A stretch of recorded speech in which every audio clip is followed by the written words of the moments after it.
संगत जी, आज मैं आपको गुरु नानक देव जी से जुड़ी एक ऐसी लोक प्रचलित साखी सुनाने जा रही हूँ जो हमें सिखाती है कि गुरु के दरबार में धन दौलत, ऊंचे महल और दिखावा नहीं, बल्कि सच्चा प्रेम, ईमानदारी और मेहनत की कमाई की सबसे बड़ी भेंट होती है। कहते हैं कि बहुत समय पहले एक छोटे से गांव में एक गरीब बढ़ई रहता था। उसका घर कच्चा था, कपड़े साधारण थे और कमाई भी बहुत कम थी। सुबह सूरज निकलने से पहले वह उठ जाता, स्नान करता, वाहेगुरु का नाम जपता और फिर अपने औजार लेकर काम पर निकल पड़ता था। दिन भर वह लकड़ी काटता, दरवाजे बनाता, चौखट तैयार करता और शाम को थका हारा घर लौटता। जो थोड़ी सी कमाई होती उसी से उसका घर का चूल्हा चलता था। कई बार ऐसा भी होता था कि परिवार को केवल सूखी रोटी और पानी से ही गुजारा करना पड़ता था, लेकिन उस बढ़ई के चेहरे पर कभी भी शिकायत नहीं होती। वह हमेशा कहता, वाहिगुरु ने जितना दिया है वही मेरे लिए बहुत है। मेहनत की कमाई ही सबसे बड़ा धन है। गांव में कुछ अमीर लोग भी रहते थे। उनके बड़े बड़े मकान थे, नौकर चाकर थे और धन की कोई भी कमी नहीं थी। वह अक्सर उस गरीब बढ़ई का मजाक उड़ाते और कहते, इतनी मेहनत करके भी तुम्हें क्या मिलता है? बड़े मुस्कुराकर कहता, सुकून की नींद और वाहिगुरु का नाम। एक दिन पूरे गांव में खबर फैल गई कि गुरु नानक देव जी अपने साथी भाई मर्दाना जी के साथ गांव में आने वाले हैं। यह समाचार सुनते ही पूरे गांव में खुशी की लहर दौड़ पड़ी। अमीर लोगों ने अपने घर सजाने शुरू कर दिए, वहीं तरह तरह के पकवान बनने लगे, कहीं फूलों की सजावट होने लगी और हर कोई चाहता था कि गुरु जी सबसे पहले उसके घर आएं।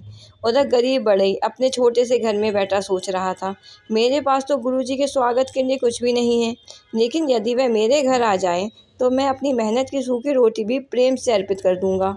उसने हाथ जोड़कर अरदास की, हे सद्गुरु, यदि मेरी सच्ची कमाई और मेरा प्रेम आपको स्वीकार हो तो मेरे घर पे भी चरण रख देना। कुछ समय के बाद गुरु नानक देव जी गांव में पहुंचे। पूरा गांव उनके स्वागत के लिए खड़ा था। अमीर लोग आगे बढ़कर बार बार आग्रह करने लगे, गुरुजी पहले हमारे घर आइए, हमने आपके लिए विशेष भोजन तैयार किया है।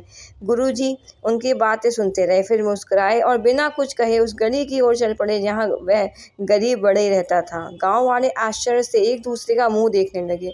जब बढ़ई ने अपने दरवाजे पर गुरुजी को देखा तो उसकी आंखों से आंसू बह निकले।